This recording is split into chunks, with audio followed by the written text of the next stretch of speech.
नमस्कार दोस्तों, प्राचीन भारत में आपका फिर से स्वागत है। आज मैं आपको बताने वाली हूँ उन कन्याओं के बारे में जो दिखने में बहुत खूबसूरत और कई गुणों में परिपूर्ण होती थी, पर शायद ही उनसे जानलेवा कुछ और हो सकता था। ये कन्याओं को लोक कथा और वैदिक ग्रंथों के अनुसार विषकन्या कहा जाता है। ये कन्या काफ़ी जहरीली होती थी और इनकी पहचान करना उतना ही मुश्किल होता था। इन कन्याओं को राजा महाराजा अपने दुश्मनों के लिए एक हथियार के रूप में इस्तेमाल करते थे। इनको विषकन्या राज्य की नगर वधू बनाती थी।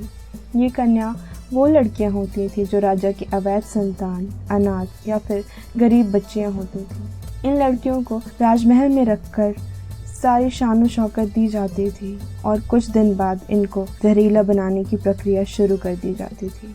इन लड़कियों को कम उम्र में ही जहर थोड़ी थोड़ी मात्रा में देना शुरू कर देते थे, फिर धीरे धीरे जहर की मात्रा बढ़ा दी जाती थी। इस प्रक्रिया में काफ़ी लड़कियां मर जाती थीं, कुछ विकलांग हो जाती थीं, बाकी जो बच्चियां सही सलामत रह जाती थीं उन्हें उतना ही ज़्यादा घातक बना दिया जाता था। इन्हें सजने, संवरने, नृत्य, संगीत और लुभाने की भी कलाएं सिखाई जाती थीं। वो किसी से भी बात करके उन्हें अपना दीवाना बना सकती थीं। वो बड़ी होते होते इतनी जहरीली और घातक हो जाती थी कि उनके शरीर का एक स्पर्श भी जानलेवा होता था। इनका थूक, पसीना, खून सब जहरीला होता था। वैदिक साहित्य, मुद्रा राक्षस, कलिका पुराण और कथा सरित सागर जैसे ग्रंथों में इनका जिक्र मिलता है और ये सारे ही ग्रंथ राजा चंद्रगुप्त मौर्य के समय में लिखे गए थे।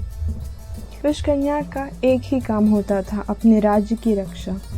कहा जाता है कि विषकन्या के अलावा विष पुरुष भी होते थे। महमूद और नादिर शाह ये दोनों ही विष पुरुष थे। महमूद के पिता उन्हें बचपन से ही जहर देना शुरू कर दिए थे क्योंकि उस समय विषकन्या बहुत थी और उन्हें इस बात का डर था। और नादिर शाह मामूली इंसान थे, पर तब भी उनके पिता ने उन्हें जहरीला बनाने का ठान लिया और धीरे धीरे उन्हें जहर देना शुरू किया। वो एक अच्छे सेनापति थे, ये उनके पिताजी को पता था, लेकिन उन्हें ये भी पता था कि वो आगे चलकर एक बहुत ही महान राजा बनेंगे। इनके थूक में इतना जहर था कि अगर ये घास पे भी थूक देते तो वो पूरी जल जाती थी। विषकन्या और विष पुरुषों के साथ किसी भी तरह का शारीरिक संबंध बनाना खतरे से खाली नहीं होता था। आखिर में उस पुरुष और स्त्री की मृत्यु ही हो जाती थी।